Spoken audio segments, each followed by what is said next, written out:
Монгол улс анхудаа дулааны бие даасан хуультай болж эрх зүйн орчноо 20 гаруй жилийн дараа шинжлэх шаардлага үүссэн. Ингээд эрчим хүчний реформын хүрээнд салбарын хуулиудыг шинжлэх ажлын хэсэг байгуулагдсан. Ажлын хэсгээс өнөөдөр Улаанбаатар дулааны сүлжээ төрийн өмч төвцөд компанид ажиллаж дулааны эрчим хүчний тухай хуулийн төслийг танилцууллаа. Энэ үеэр салбарын мэргэжилтнүүд хуулийн төсөлд тусгах саналаа хэлж дулаан хэрэглэгчид урт хугацаагаар гэр офсоо эзгүй орхих тохиолдолд дулааны тохиргоог багасгадаг болох ачааллыг ихээхэн бууруулах боломжтой, ашиглаагүй хэрнээ нэмэлт төлбөр төлдөг, авсан дулаанаа үн нэмж зарах зэрэг сөрөг хандлагыг шинэ хуулийн төсөл зохицуулахаар тусгасныг дэмжиж байсан юм а. Мөн айл өрх бүрийг хэмжүүртэй хэрэглээнийх нь бүтэц зориулалтаар нь одоо хэмжүүлжүүлэх асуудлыг бас энэ хуулийн дээр нэлээсээ тусгаж өгвөл зүйтэй болов. Эрчим хүчний зохицуулахаараас гаргадаг нэг журмууд хоорондоо зөрчилдөд байдаг тал байдаг. Жишээ нь 290 одоо тогтодог нь зохицуулалтад дулааны төвөөх аж ахуй компани хэрэглэгч хооронд аж ахуй харилцааны дүрм дээр нь мэргэжлийн улсын байцаагчдын дүгнэлтийг үзлээд хэрэглэгчийн бурууг нь тогтоох юм бол дундчил тооцноог заасан мөртлөө дараа нь гарсан 449 дугаар тогтоолтоор боллоо.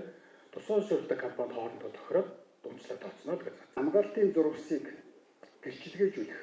Тэгэхгүй бол одоо өнөөдөр их манай 1257-ыг манай бүр мянган шугам дээр бид нар тоног төгрөмж хураацсан байдаг. Газар авчих чинь энийг зөв нүүлэх гэсэн үг.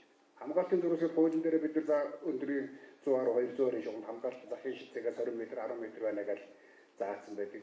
Дулааны шугам дээр заасан байдаг. Гэрчлэгээ аваад дулааны шугам шилжээний компанидэр гэрчлэгээ аваад чихтэй. Нөгөөдхийн татвар мөнгөнд төрч чаддаг. Нөгөө шугамдаас ашиглах татвар нэх болоо. Түүнчлэн төр дангаараа эрчим хүчний хэрэгцээг хангаж хүч хүрэхгүй тул цаашид олон шинэ их усруудыг зах зээлийн жамаар нээлттэй байдлаар оруулж ирэх нөхцөлийг эрх зүйн бодлогоороо дэмжинэ гэлээ. Хувийн хвшил дангаараа шийдэх боломжтой аливаа ажил үйлчилгээнд төрийн оролцоог багасгах нь чухал гэсэн байр суурийг илэрхийлж байсан юм а. Маш олон одоо зөв-зөвтэй ийм саналууд бол ингээд гарч байна. За ихэнх саналуудын хувьд бол мэдээж нэг хуулийн гол одоо юм дээр бол тусгагдсан. За тэгээд хамгийн гол нь нэлийн олон одоо бодит амьдрал дээр тусгадаг асуудлыг наривчл тусгаасаа гэсэн ийм саналууд бол маш их ирж байна л да. Зөвхөн дулаан үйлдвэрлэдэг энэ одоо их усрын хувьд болохоор орлого нь болохоор өвлийн үйлдвэрлэл буюу 5 сар цуглагддаг. Тэгээд одоо зардал нь болохоор 12 сарын турш ингээ гардаг учраас өртгөн өндөр болчихдөг юм аа. Тийм учраас одоо ингээд хуулийн дээрээ аль болох хосолсон үйлдвэрлэлтийг одоо дэмжиж оруулж өгөөч гэгээд гэх мэтлэнгээр одоо маш одоо үн цэнтэй дулааныхаа хуулийн дээр илүү цаашид одоо боловсронгуй сайжруулах юм үн цэнтэй саналуудыг өглөө гэж ингэж бодож байна. Эрчим хүчний шинтгэлийн хүрээнд улсын хурлын даргын 2024 оны 80 дугаар захирамжаар байгуулсан эрчим хүчний тухай сэргээгдэх эрчим хүчний тухай эрчим хүчний хэмнэлтийн тухай хууль болон холбогдох хууль тогтоомжийг шинжилэн боловсруулах үүрэг бүхий ажлын хэсэг ин ажиллаж хуулийн төсөлдөө санал авч байна.